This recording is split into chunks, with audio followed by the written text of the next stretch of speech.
నరజన్మ వచ్చింది నాకడ్డు లేదని ఎగిరెగిరి పడతావు చిలక.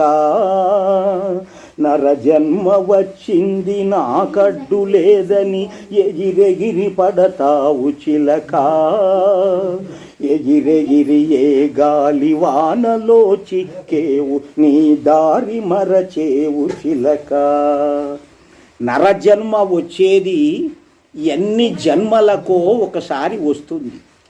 అటువంటి జన్మను కేవలం నాకు ఎవడు అడ్డం ఉండారని చెప్పేసి అన్ని ప్రాణులను హింస చేసి అతనికి ఏ ఇష్టమైన మానవులను కూడా బాధించి పీడించి సంపాదించుకొని ఆ జీవుడు పోయేటటువంటి దారినే మరచిపోతావు, భగవంతుని చేరే మార్గమే మరచిపోతావు అని దీని భావం. ధనమదముతో నీవు తలచినది సొంతమని ధర్మము తప్పేవు చిలక.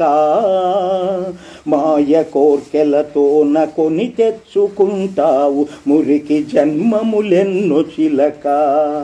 ధనమైనటువంటి అహంకారంతో నాకు ఇంత ధనం ఉంది అని చెప్పేసి నేను ఏం చేసినా ఎవడు ఏమన్నాడు నన్ను, నేను నాకు అడ్డు ఎవరు చెప్పరు అని ఒక నరజన్మలోనే వేరే జంతువులు ఏవి కూడా చెయ్యవు.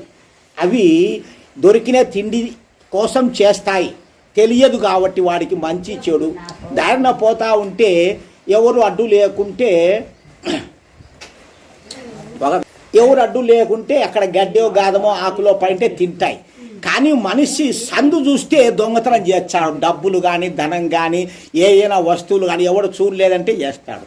అంటే అవి తెలియక అట్లా బతుకుతున్నాయి, మనిషి ఇట్లా చేయకూడదు అని దీని భావన. నాదే